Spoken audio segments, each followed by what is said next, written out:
Okay, everyone, this video is to remind you of a few key aspects of solving any quadratic function. Here we go.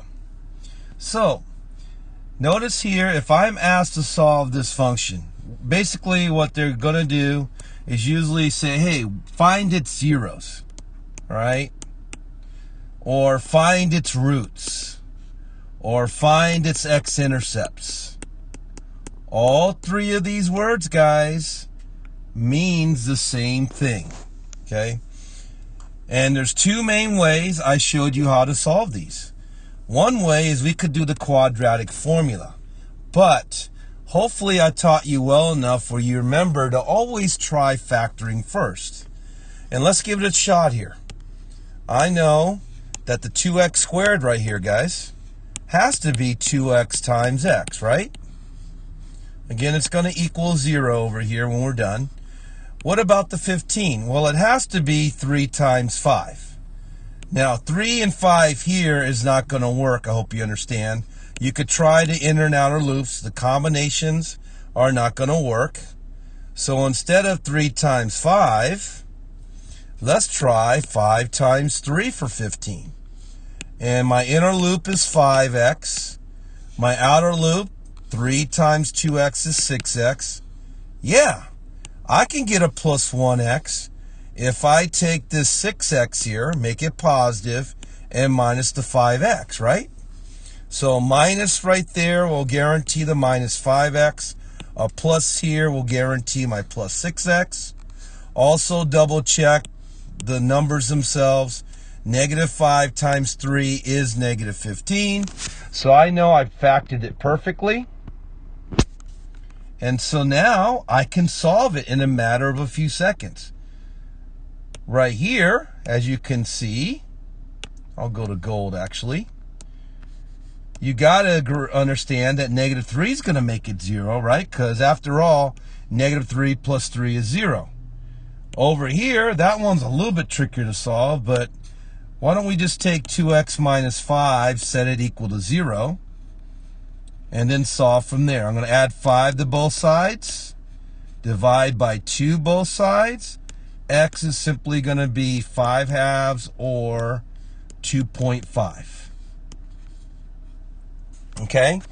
And so I solved the equation without using the quadratic formula. Although if I would have used the quadratic formula, guys, I would have gotten the same two answers. Now, what else would be important that I've shown you many times? Well, if we look at the graph, here's the graph, guys. Notice, did we not get 2.5 for my 0 right there and negative 3 for my 0 right there? Yes, we did.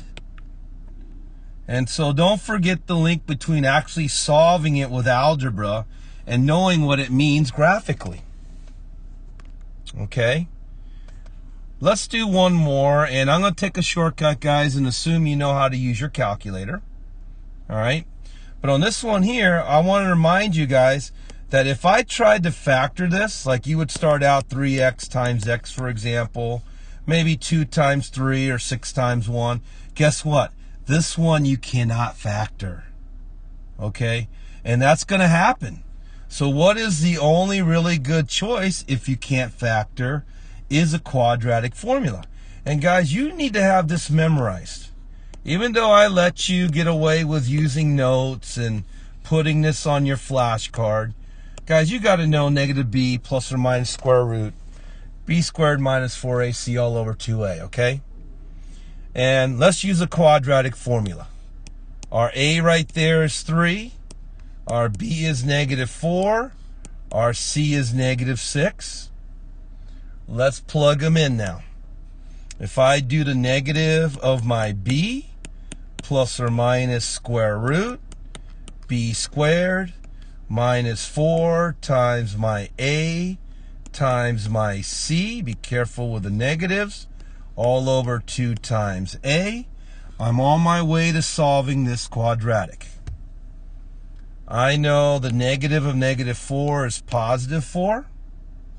Plus or minus 2 times 3 is a positive 6. I'm going to get right in here the square root of 16. And right there, that's going to be a positive. See, 12 times 6 is 72. So I'm going to end up getting the square root of a positive 56. And from here, guys, you would do the square root of 56. You would do 4 plus or minus that and divide by 6, okay?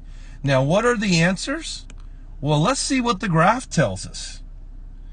You see, one of the answers is right here, right? That's our 0 at negative 0.897.